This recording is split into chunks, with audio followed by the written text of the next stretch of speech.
And welcome everybody to this HiveMind talk. I must say, Janine, I'm delighted to be here. I really like the concept of a hive mind because it's about, bringing people together, doing something collectively that it might be just a bit different to the norm, and it gives us a chance to be a bit creative.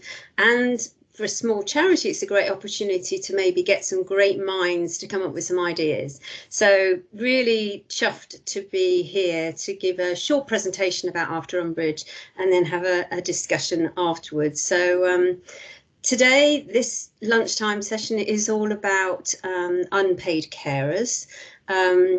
And we, as a small charity, we are now 8 years old and very chuffed to have hit that recent milestone.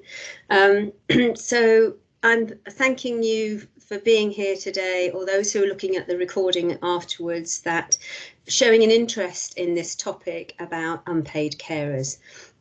So let me sort of start by saying I'm going to talk about our story, but essentially we're here to help you and help sort of spread the word to reach more carers. That would be my fundamental aim of today. So who is a carer? It's not immediately obvious, and in fact one of my frequent pieces of feedback is that people say I don't identify with the label. That's really common. So a carer is fundamentally anyone caring for somebody else who's no longer able to care for themselves. It's a huge label, and in fact there are over 13 million unpaid carers here in the UK alone, and that probably is a conservative estimate because, as I've said, so many people don't identify with that label. In fact, our founder, Tara, who I'll tell you her story later, she is a perfect example of someone who didn't identify with the name or label. So 11% of the workforce have caring responsibilities at home, and they're kind of known as this invisible army, and collectively they save the UK economy, their contribution to the UK economy is £132 billion every year. It's mind-blowing, isn't it? And that's actually enough to pay for a second NHS. So what they do as a group, as a collective, is enormous. So we should be, today hopefully is a little bit about, let's recognise that, let's make them more visible, let's just kind of take our hats off to the amazing work that they do caring for their loved ones. Oh, sorry, got a bit carried away there. So, in our case, because we're a small charity, we can't possibly, and we're based on providing care for those who care, we can't possibly have all beneficiaries qualify for our service. So for us, our beneficiaries are all carers who are caring for loved ones with a life-limiting condition. So that might be cancer, it might be dementia, it might be heart disease, it might be some other form of terminal illness. And I'll tell you more about some of our beneficiaries later on. So why the teddy bear? What do we do? Who are we? All of those kind of things might be going through your mind. So the teddy bear is the symbol of, like many teddy bears, of kindness and comfort. And the teddy bear behind our unusual name is called Umbridge, and it belonged to our founder's mother. And so during the childhood of Tara, who is our founder, the teddy bear was always there as a constant comfort. And in fact, very sadly, Tara lost her mother to cancer at the age of 23, which is extremely young. So I think in many respects, Umbridge came to symbolise something quite early on in her life. So, and what we do is we support carers, and I'll tell you a little bit more about Tara first to explain why. So this is a lovely photograph of Tara in the middle, between two of our trustees. They were running in the Bath Half, which was pre-COVID, and she's fantastic always as being an ambassador for After Umbridge. And as I said, she cared for her. She lost her mother to cancer when she was only 23. And then very sadly, her father got lung cancer and died 10 years later. And she was her father's main carer. And it was during that time that these wonderful friends who have become trustees would sort of say to her, you must have a break. And she was like, well, no, I can't possibly do that. So she would sort of soldier on in what can sometimes be really, well, one, it's challenging, two, it's quite lonely. So she, was quite typical of many people, just doing the right thing, caring for their loved one. So she did eventually be encouraged to go away for a free break. And her takeaway from that was that not only was it fantastic for her just to have a weekend away, but it was also amazing for her dad. And they just, had more conversation. They just felt energized. They'd just done something different. And so conversations in followed Regine, Tara and her father, and it became the idea that she wanted to create a legacy for her parents based on that caring experience, which is what After Umbridge is all about. And so when her father died in 2013, Tara set about looking for a holiday cottage. And she studied art in Bath, and so it seemed a really logical place for her to return to, a very happy place to buy a holiday cottage. And in fact, here are pictures of Kingham Cottage, which is where our lovely carers are invited to come and have a free break. It used to be a farm building, and it's got an open inglenook fireplace and a roll-top bath. It's really, really cosy, and it's a 2-bedroomed cottage, and that's a double and a twin, and a little courtyard garden, as you can see in the photographs.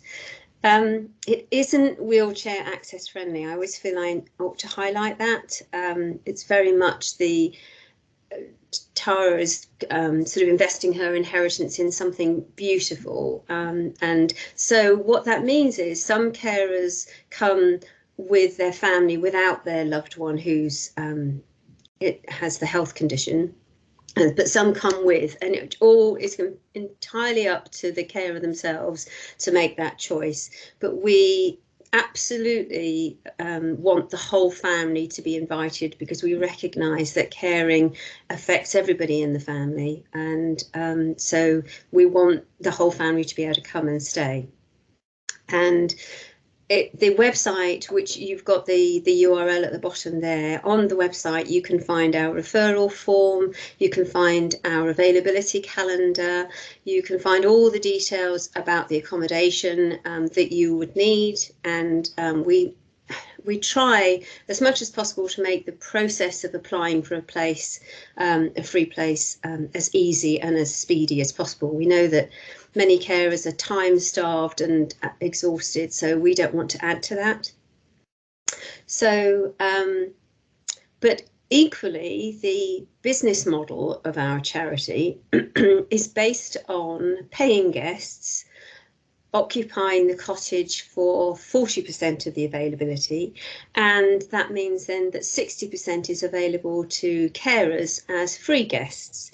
So it's a wonderful way of creating or sort of making a CSR point, if you like, in that if you 100% of the proceeds from your booking, if you are a paying guest, go towards keeping the breaks free for carers. So some of the businesses we're working with at the moment, they're booking a weekend at the cottage and making it either a raffle prize or a staff award prize.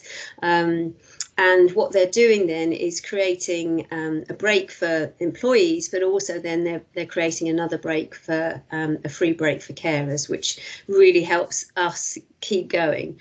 And I must admit, I guess now's a good time to mention the impact of COVID. You probably would all appreciate that carers have had a pretty tough time during COVID. They've been very worried about the vulnerability of the people that they're caring for. And it isn't surprising that 2019 and 2020 were the first years that we were fully booked. in 2020 fully booked with carers, so our income stream has had quite the impact. We're okay, I don't want you to worry about us. We found alternative funding streams, but we are going to have to exercise a little bit of tough love going forward, such that we keep some availability for paying guests, such that we can sustain the charity in the longer term. We are also looking for a second cottage that's going to be nearer the Stamford, Oundle, Peterborough part of the world. That's because that's where our founder is based, and we would like to be able to build a closer relationship with local businesses nearer the cottage. So, you know, that's one of the reasons for choosing a different location for the second cottage, and to offer more choice. And to offer more people, like the people in this slide coming up, a free break. So these are just a handful of some of our amazing beneficiaries. So in the top left is a very smiley face of a lady called Louise Loveridge. She is travelling away there at the cottage with 2 of her sons, and she has a third child, a lovely girl called Emma, and she is severely disabled and is fed via tubes, and wherever she goes she has an awful lot of equipment. So it was lovely that the local children's hospice, Chestnut Tree House, could actually look after Emma while we were able to offer Louise and her family a free break. And I remember her saying that it was just so nice to be able to just devote time to her other children without the responsibilities of being a carer. And she was also recently lost her mother, so she said it gave her some time to grieve. In the top right hand corner we've got the lovely boy called Theo. His family have come and stayed 3 times with us, which is fantastic. They were one of our first guests to come and stay at Kingham Cottage. Theo was only about 2.5 pounds in weight when he was born, and was told when he was near the age of 2 that it would be very unlikely that he would live beyond 5. But in fact, he lived until 11, which is just fantastic. I think he was he was the 6th son, and I think there was an awful lot of love in that family that kept him going. And below Theo is a photograph of Daniel and Maggie. Now, Daniel is 16 in this photograph. He was born with only half a heart. And what that means is that his energy levels are half that of what a normal teenager would be. So I think Maggie was describing how to go on an outing takes an incredible amount of organisation, just to know exactly where you're going to park, exactly where you're going to rest, where the kind of the crisis points might arise in their day, and where they can have somewhere to have a break. So she always says that she's on permanent kind of alert, and she puts her own well-being on hold, which is not uncommon in this group of beneficiaries. And then on the bottom left, we have the lovely photograph of Alec. He's a little bit more grown up now. He came with his family about 4 or 5 years ago, and he's got muscular Duchenne disease, which is very rare, a very rare disease. And it affects his energy levels and his ability to walk. So he's now in a wheelchair, and unfortunately unable to return to the cottage. But we're delighted that he had the experience, at least at one point. Excuse me. And then the final photograph is of a very smiley couple. This is Ian and Rachel Alexander Hunt. They had, unfortunately, a wonderful daughter who lived to the age of 46. She was severely disabled after a very difficult birth. And my lasting thought of my conversations with Rachel was that she said that the only time they ever had an uninterrupted night's sleep was at Kingham Cottage. So these are all sort of ways of describing the impact of a stay at the cottage, and it's something that, you know, we're very proud to have helped these wonderful people. And this impact is something that we have to demonstrate as a charity, and it might be something that would be useful in the business world to sort of understand what we're achieving and how we might be able to bring about some change. So we identify these 3 areas where we have an impact, in that we make the cottage available to carers during the first year of bereavement, which is particularly hard when your entire life is taken up 24/7 with that caring role. So that loss is perhaps arguably that much deeper.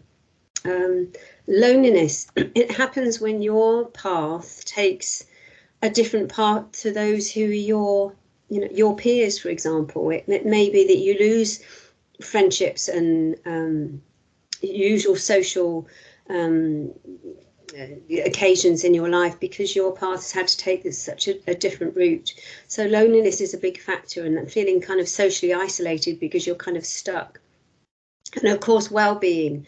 If people can take away one message, that this charity is all about well-being. It's about give yourself a rest, recharge your batteries, feel rejuvenated, create some happy memories, and that means then that you'll be able to go back to your caring role feeling that much more sort of energetic, which, as I've described, has quite the impact on the economy too. So this is how we describe our social impact.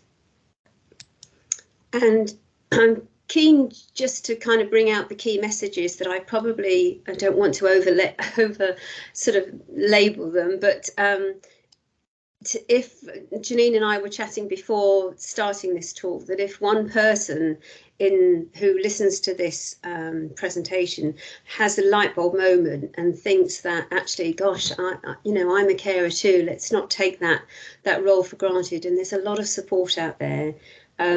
Because 1 in 8 of the adult population is a carer, it can happen to anybody. So it's not a bad thing to be aware that just how much support there is available before that role even happens to you. It may not, of course, but let's spread the word and tell everybody we're here, and so many other organisations serving carers are available too. And the second key message is about self-care. So our beneficiaries can come and have a 4-day free break, but actually it's a strong message to say, have a 4-minute break, have a 4-hour break, have a 4-day break. All of it is really important to look after your self-care. That's true for everybody, I think. And let's remember the whole family when we think of the carers. It isn't just the carer, it isn't just the person who's suffering with the illness, it is everybody who is impacted by that life-limiting condition.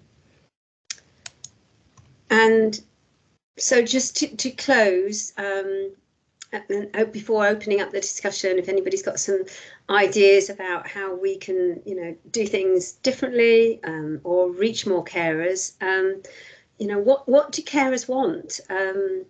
It's not an easy question to answer, but I've tried here in that because many of them feel that they're invisible and unnoticed. I think many would like to feel respected for their caring role and those special skills that they have and their devotion. They would appreciate a flexible approach and some understanding at work, in that sometimes it might appear that they're having to take action, but it's not anything to do with them. It's just something that they're having to respond to. Can you help signpost people to the support that's available, including After Umbridge? And can you help them recognise they need a bit of self-care? That's probably all of us should be telling everybody that message. And let's think about the whole family. So short and sweet, but thank you so much for listening.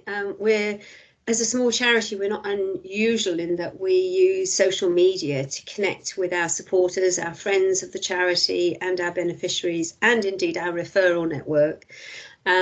So do help us spread the word, and these are just some ways that you can get involved. So you can follow us on Instagram, Facebook and LinkedIn. You can sign up to our newsletter, and of course I'm very, very happy to take personal emails if you have any specific questions. So how do I get back to presentation? Go back to that arrow. You should be able to stop sharing. There should be, there we go. Is that right? Thank you. Brilliant. Yeah, perfect. So I've got a question for you, Tracy. Yes. Because just when you were talking through some of those stories, I mean, I was already starting to feel a bit choked up. You're dealing with those stories every day. How do you look after your own mental health and well-being? That is a really, really good question. We're a small team and we all support one another. So although we all work remotely, we always say we can pick up the phone at any time.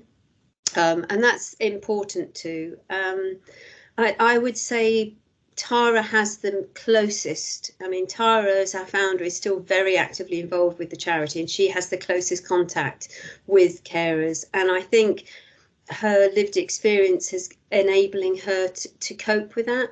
I mean, she has great empathy and sympathy, but she does manage not to take it home, if you like.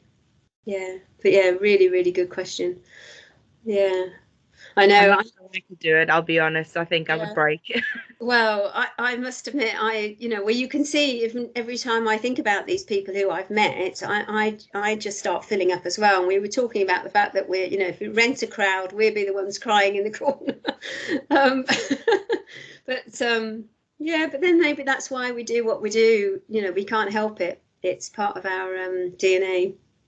Yeah, and it's the most rewarding job. I mean, it isn't a job really. My husband envies me. He says it's just a hobby. And it is. I do it because I love it. Yeah, it's an amazing thing that you do. So how does the referral system work? Do people just find out about you and say, I know somebody who would benefit, and they fill in a form? Really good question. The process is still a little bit old-fashioned because our constitution dictates that we need a formal stamp of authority from someone who can verify the person is a carer.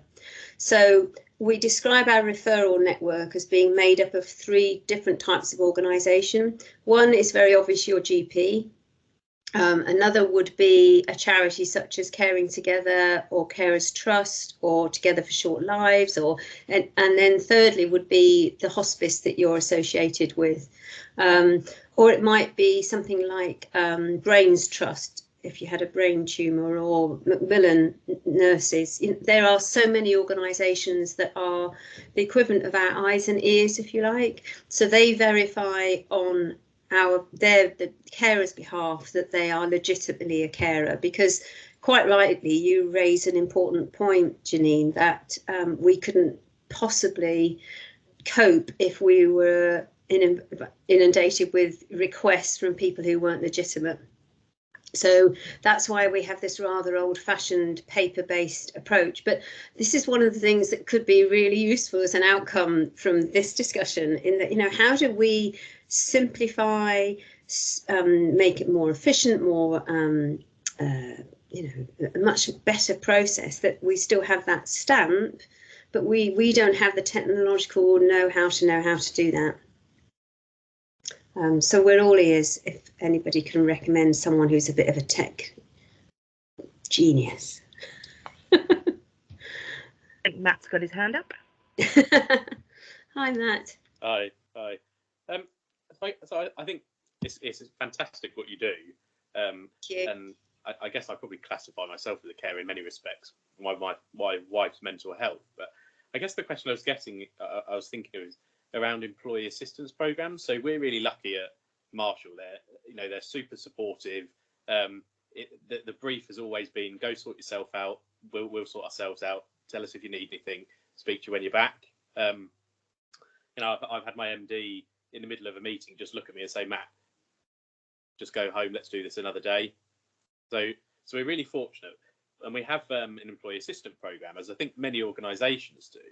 But how much of a link do you have with those organisations? Because I think as employers, it can be quite difficult to know what direction to take with carers, because it is a bit up in the air. There's things happen that you have to be very reactive to, very little notice. All very, very good points, Matt. And Janine is is a conduit in many respects between our charity world and the business world. Since COVID started, we're very, very aware as a small charity that's not on many people's radar that we needed to make those connections in the business world, because, as I've said, 11% of the workforce have the caring responsibilities. So it's huge. So it's very much on our future business plan to build these relationships, but it's slowly, what's the expression, touchy monkey? Yeah. Well, it's taking time. So for example, we have recently given a talk for PwC, PricewaterhouseCoopers, and we are supporting their parent and carer network. So if an organisation is big enough to have such a network, then we can come in, and in fact, just us talking about what we do gives people license to open up and ask for the support that they need. We're a nice conversation to have in a way, and we would love to be put in touch with organisations that have employee assistance programs. It's just, how do we get from where we are now to fast track to achieve that? I don't know whether there's a quick answer, really. I mean, as I say, we've been focusing on organisations that have a carer and parent network, because we thought that they at least have a nod of acknowledgement of the role. Can you suggest, Matt, how do we find the organisations that have these schemes? Yeah, I can't remember what ours is called, to be honest. But I guess it's going to be similar circles to Bupa. Bupa very much looks after the employee. But actually, it's a really significant benefit to be able to say to the employee, we get it. This is part of our package. So I guess Bupa, or somewhere like Bupa, would help you make those links. Yeah. Really good point. And I'll check what ours is called, because I can't think for the life of me what the there are lots of different companies, aren't there, providing it in different guises as well, aren't they? Some of them are all about health and well-being. Some will probably go deeper, and I know that some offer free counselling services. Really, really good point there, Matt. Thank you. Yeah, and any other way of sort of building relationships with the business sector, because, as I say, we're not even 12 months into starting these conversations, but Janine was she's an early adopter. She's there listening, and as you quite often say, Janine, it's about connecting with the stories, isn't it, and getting people to understand what we do, because they relate to the story behind us. So yeah, I'm going on a course about storytelling at the end of the month. Yes. How are you? Yes. Have you heard of the organisation called Get Synergised? No. Lovely lady called Rachel Hales she's a conduit between businesses and charities, and I think she even calls herself a matchmaker, and she is there fundamentally to help achieve alignment between what the business objectives are and what the charity objectives are, and then build the bridge. And she is collaborating with a lady called Antonia Brickle, who is an amazing storyteller. And at the end of the month, 30th of November, they've got a storytelling workshop. And I'm booked. I might look into that. Yes. Yeah, I'm happy to introduce you to Rachel. Yeah, that'd be great. Lovely. Yeah, really, really lovely. And quite the shaker and groover in this kind of this mid space between charities and businesses that are actually, it's all about creating these win-win relationships. It isn't about, we're not shaking a bucket. We're not asking for, I wouldn't say no to a donation, of course I wouldn't, but that's not what we're about. We're here to provide a professional service, and that's what she's about. Yeah, I suppose that speaks to what we've spoken about previously around this fundraising fatigue that a lot of businesses have had during COVID. So have you Well, you weren't around at the business clinic when we spoke to the IP centre. Oh yes, I was. Yes, so we Have you had met. a chance to go to the library and look at Grant Finder? Because I've looked on there and there's so much funding available for stuff like this. Is there? Yeah, right. yeah. You've given me a call to action, and I'm going to get off my backside. And I'm going to do that. Yes, I was blown away actually with how much. Yeah, we could meet up actually at the Central Library, and I can sit with you and show you some of the stuff. That would be really cool. Gosh, mind you, it's we're looking at job descriptions at the moment because we think that we need to take on another team member. And we're writing down everything we love doing, everything we must do, and everything we hate doing. You can guess what's in my hate list. Looking for funding. I'm good at looking for it. It's when you open the application form and it's 24 pages long and you just sink, don't you? You think, I really can't. I don't even want to start. Right, Matt's got a question. Sorry. I was just thinking, I think back to your social mobility, social responsibility slide. And it's a big part of definitely government. Sorry, maybe just wait a second, please. It's a big part of government tenders now, but also more business to business type tender processes are starting to include that. So I think what would be really interesting is if you could position yourself as part of that social responsibility payback. And I imagine it's a fairly kind of untapped into area because people think social responsibility is, education, all this good stuff. Actually, it feels like this should absolutely form part of that. Yeah. And I think if you can get a collection of similar charities, so you were End of Life, if you can find one that supports mental health carers, disabled carers, and you can create this group, I think you open the doors to some quite significant funding potential. And also funders do love a collaboration, don't they? They love to see, small working with, becoming more of a collective. Yeah. I think particularly when you said that you could potentially have a whole other NHS with the amount of money that unpaid carers contributes, that blew my mind. Yeah, completely. Mine too. Every time I say it, I'm like, it's tremendous, isn't it? Yeah. And if that invisible army didn't do what they do, where would we be? Yeah. Hayley?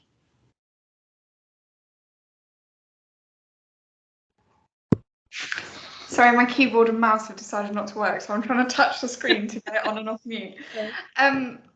Thank you. It's been really interesting listening. Coming back to the CSR point, I know of a couple of people. I've connected with you on LinkedIn, and I know of a couple of people that operate in the CSR space. So I will follow up and send you over some bits and bobs on that. Amazing, thank you. CSR is quite a big conversation that I see on LinkedIn at the minute. So I think that angle of let's link employee wellbeing and CSR together, and guess what, you can kill two birds with one stone. Yeah. Fabulous angle to go from. And then through the CSR, because people want to put out there, look what we're doing this good work, guess what, that's a little bit more free promotion for After Umbridge as well. So I'll link you in with a couple of people and see if I can help with that. That would be fantastic, Hayley. And we got all excited at the beginning of this year through an opportunity very similar to what you're mentioning, Hayley. We gave a talk for BGL Group. So I think they're behind Compare the Market, aren't they? I think, or one of those amazing websites. Yeah. So we gave a talk during their well-being, their well-being week. But then, of course, it all goes quiet, and it's knowing how to keep the conversation going when fundamentally our offer is quite straightforward. It isn't dynamic, it doesn't change, it's consistent, but other than storytelling, I guess we don't have many other tools in our toolbox to keep that conversation going. So I don't know whether the collective brain in the house today has any suggestions for keeping the conversation going. I suppose part of that is thinking about how can you, people like to have something to do, don't they? And particularly if you're in a job that's busy, you kind of need to have something to do to keep it at the front of your mind. There needs to be an activity or a takeaway for you. So it is about having something in place that gives an employer the opportunity to continue to be involved, rather than just, you know, you've come, you've delivered this now. Actually, do you need help with anything? Is there some fundraising that you could do with? Could they, as simple as, can they have a bake sale or a mufti day that helps to sponsor a stay? Is there, you know, when you've got your storytelling, is there a particular story you can tell which has the emotive appeal to say, do you know what, we would really like to fund a stay for somebody who's in this circumstance, and right now we've not got enough paid stays booked, we've got a week available, we'd really like to offer it, we need to hit this target. Can you, as our distribution list of companies that have said you want to help us, can you help us with this? Is there anything you can do? Can you sponsor us in some way? And then I think, you know, just getting people feeling like they're doing good, because ultimately that's what you want to do. And if you feel like you're doing good, you're going to come back, because you're going to get that lovely dopamine kick and that lovely feeling of like, oh, I've done something really nice today. And then you're going to think of, what can I do next? What can I do next? And then, you know, moving into the new property, when you've got that, actually, is there CSR work in terms of, can we send some people to you for a couple of days to do some painting, or to build some flat pack furniture, or, you know, whatever that might be, but just continuing. And I think it is that we need constant reminders and constant activities to keep us linked with you, because otherwise, unfortunately, the day job will take over and something else will fill up that little bit of extra space that we had. Yeah, that's so that's brilliant, Hayley. And I'm liking how you're talking about specifics. So it's a specific family coming to stay in a specific place at a specific time, and it needs this much money. Can you help? It's almost, I think we've been too general. Yeah. So that's a key learning point from what you've just said, actually. Yeah, really, really good. Thank you. Use like the funding thermometers as well to show where you're up to. And that makes quite a nice social engagement. You know, look, we're up to here, look, we're up to here, and it gives you something, because there's nothing worse, is there, than feeling like you need to put out a social media post every single day saying, can you give us this? But if you can put out a social media post that says, look at us, we're this far now, and now we're this far, and now we're this far, it just gives you something, a way of communicating that isn't sort of standing with your hands out, but keeps you fresh in people's minds. I'm going to shut up because I can see Matt's got his hand up. It's all good, all good. I think something else that'd be really interesting is where you talk about not having enough space and the cost associated with it, is how many second homeowners would be able to offer up their homes, and I don't know, there'd be hoops to jump through around property insurance and whatnot, but actually it means that you create access to things and access to space without the associated cost and overhead. Really interesting, Matt. And we explored this about 2 years ago, and perhaps we just had early disappointment, which takes the wind out your sail, doesn't it? So we applied for some funding to have the resource to really kind of push that notion. I hate the word agenda. It's so overused. And we were declined. You know, gosh, it takes so much energy, doesn't it, to sort of drum up, I want to do this, I want to do that, and it took us nowhere. And I think it made us think that we needed to go back to what we were good at and what we, you know, had a track record in, which was, you know, having the holiday cottage that we owned, because we worried about all sorts of things, in that, you know, the kind of level of person who might have a holiday cottage would be quite wealthy, and maybe, this is such a generalization, but maybe they'd be a bit ruthless, and maybe lastminute.com, they would say, oh, I'm sorry, it's not available. I get this all the time on Airbnb. When you book something, you're really psyched up looking forward to it, and then a month before you go, when everything's organized, you've done your research, and then no, boom, not available. I mean, we haven't probably got the resource to cope with that fallout. I mean, I think I didn't go explain specifically, but we're only a team of 4 people. All of us are only part-time. So we're not a big machine. We're agile because we're small, But But what about hotel networks and things well, like that? Because back to Hayley's point, it's it's free advertising. Then you've got people like Unite the Union have got their own hotel somewhere. I'm sure it's offered up free to union members for certain activities, and I can't remember the detail of it, but they own the thing. Yeah. So again, fantastic. There's an organisation that launched in May this year called Carefree Space, and they're doing just that. Okay. And fundamentally, it's a charity. We refer carers to them as well, and they are fundamentally an IT expert with a very knowledgeable, well-connected person in the London hospitality sector, and they are creating a bridge fundamentally. So a lot of the unfilled holiday hotel accommodation is available to carers, and they can have a break once a year. Yeah. Which is fantastic. They are the first to admit that possibly the experience isn't quite the premium experience of a holiday cottage, but you're not going to say no, are you, if you offered a free break? So yeah, I think that's a really, really good model. And the IT behind that Carefree Space is huge. So yeah, really good idea, Matt. Yeah, look them up as well if you know anyone in your network who's looking for a break, because we're a bit fully booked at the moment. But we are taking bookings for next year, so yeah, do have a look. Yeah. Gosh, I think I've learned loads. But you know what? One of the things, Matt, that I'm taking away from this is that your creative thinking means that ours isn't offline. Sometimes we're such a small team that sometimes we think we're not thinking of the obvious, or we're not thinking enough outside the day-to-day. So it's actually really, really useful hearing your ideas and suggestions, and thinking that actually we have explored some, but in a positive way.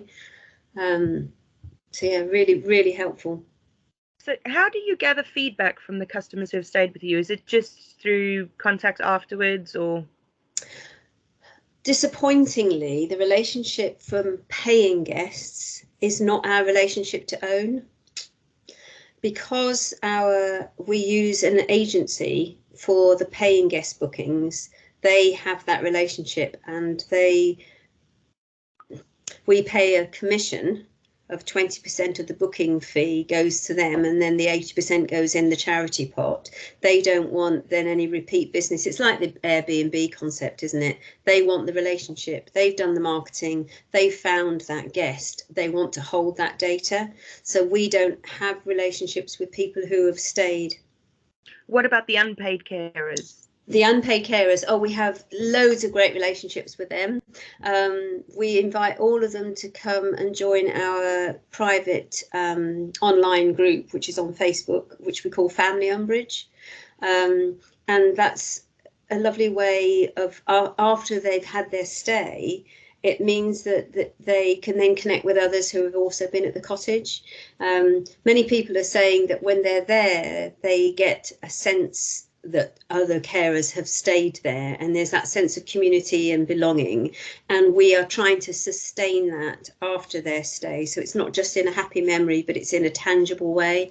So we've got about 55 to 60 members that have joined the digital space. Now we've given away 250 holidays, so 250 families at least have come to stay. So it's not for everybody. I think that's because not everybody is digitally comfortable. But because we're all working remotely and the cottage is full, we don't have a physical space that we can meet. So it's, and I guess with the pandemic, it's the next best thing, isn't it? Yeah, I'm just thinking, because I look at your socials a lot, and I often see you talking about the cottage, and the cottage is beautiful, but those personal stories of people who've benefited from it, that's the kind of thing that's going to get real interest. And that's right. Really good social proof. Yeah. If I listen to a story of somebody who's had to care for a loved one who's had cancer, for example, I can relate to that, and I can empathize with what they've gone through, and I might be more inclined then to support the charity, knowing yes, that's the effect that help someone. Yeah, that's really good feedback, because our social strategy is we have a key message for each day of the week, and one day of the week is about beneficiaries, but I think possibly we need to address that. We need to make it maybe 3 days a week, and then the 2 days a week for everything else, because I think you're quite right. And even if you could video them talking, I know not everyone's comfortable doing that, and it might be too raw for them to share their stories at that point. But having a quick video clip to say, this is my story, this is what this day meant to me and my family. Like, I would love them to do that. And in fact, you know what I'm going to do, Janine? Because I was so kind of like homemade with my video, including my facial expressions. I think I'm going to make sure that I'm going to make a bigger deal out of being a bit homemade and make it a little bit more, lower the bar a bit, because actually, that's, and be authentic. It doesn't have to be perfect. You can and ah as much as you like, and it's fine. Yeah, and I think the pandemic has taught us that, because we've been in everyone's homes. We've seen the cat walk past and the child. Do you like my fan? Can you see that up there? Yeah, there we go. And I think, this kind of raw footage, we've just got used to this being real and authentic. So, yeah, that's so helpful. Yeah. So, do you do much trending, Tracy? And Janine does a lot of this, which is why I asked the question. But Janine will try things just to see if it works, and based on the feedback, the number of hits, interactions, depends whether Janine does it again and more regularly, or whether she just doesn't ever do it again. So did you call that trending? Yeah. Explain, tell me more so I know what you mean. I might have to leave it to Janine, because all I know is she looks at the numbers and go, that worked well, that didn't. I see. So like your analytics about. Yeah. So once a month, I trawl through all of our social platforms and Google, and I pull out key metrics, and I make myself some lovely graphs, and I want to see the graphs going up, but I also look at the content specific analytics. So not just for the whole platform, but which posts did particularly well. And sometimes I'll experiment with different kinds of posts, and I see, oh, this one got more engagement, I'm going to do that again. Wow. Also experimenting with using different hashtags, looking at trending hashtags, trying to piggyback off stuff that's actually trending and popular. So how much time do you devote to that weekly? Not weekly, I do it once a month. Normally the first Monday of the month, I'll just sit and quickly go through it. Probably takes me a couple of hours, if that, to go through all the different platforms, but it's a very, very handy exercise. Gosh, that's good to know. I am aware of all the analytics that we've got behind the scenes, and we're just starting to use a new platform called Content Cow, because we have taken on our own social media in the last 6 to 8 months.